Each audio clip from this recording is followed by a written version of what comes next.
പീരുമേട്ടിൽ വനത്തിനുള്ളിൽ വെച്ച് മരിച്ച ആദിവാസി സ്ത്രീ സീതയുടേത് കൊലപാതകമെന്ന് പോലീസ്. പോസ്റ്റ്മോർട്ടത്തിലാണ് മരണം കൊലപാതകമെന്ന് വ്യക്തമായത്. വനത്തിനുള്ളിൽ വനവിഭവങ്ങൾ ശേഖരിക്കാൻ പോകവെ സീതയെ കാട്ടാന ആക്രമിച്ച് കൊലപ്പെടുത്തിയെന്നായിരുന്നു സീതയുടെ ഭർത്താവ് പറഞ്ഞിരുന്നത്. കാട്ടാന ആക്രമണത്തിനെതിരെ വലിയ രീതിയിലുള്ള പ്രതിഷേധം ഉയർന്നു വരുന്നതിനിടയിലാണ് സീതയുടെ മരണം കൊലപാതകമെന്ന് വ്യക്തമാകുന്നത്.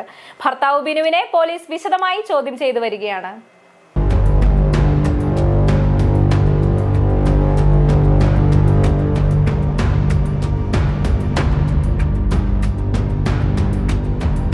ഇന്നലെയാണ് പ്ലാക്കത്തടം ആദിവാസി കോളനിയിലെ മലമ്പണ്ടാർ വിഭാഗത്തിൽപ്പെട്ട സീത എന്ന 54-കാരി കാട്ടാന ആക്രമണത്തിൽ കൊല്ലപ്പെട്ടെന്ന് ഭർത്താവ് ബിനു വ്യക്തമാക്കിയത്.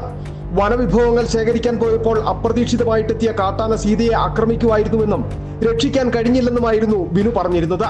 ഇതോടെ വനം വകുപ്പിനെതിരെ വലിയ പ്രതിഷേധം ഉയർന്നു വന്നു. സീതയുടെ കുടുംബത്തിന് നഷ്ടപരിഹാരമടക്കം നൽകുന്നതിന് വനം വകുപ്പ് നടപടി സ്വീകരിക്കുകയും ചെയ്തിരുന്നു. ഇതിന് പിന്നാലെയാണ് പോസ്റ്റ്മോർട്ടം റിപ്പോർട്ട് പുറത്തു വന്നതോടെ സീതയുടെ മരണം കൊലപാതകമെന്ന് വ്യക്തമാകുന്നത്.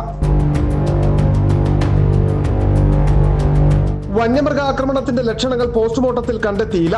സീതയുടെ ശരീരത്തിൽ ഗുരുതരമായ പരിക്കുകളുണ്ട്. മുഖത്തും കഴുത്തിലും മൽപിടുത്തത്തിന്റെ പാടുകൾ കണ്ടെത്തി.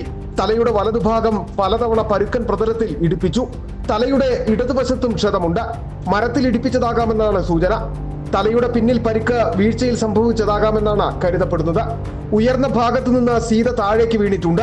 പാറയിൽ തലയടിച്ചാണ് വീണത്.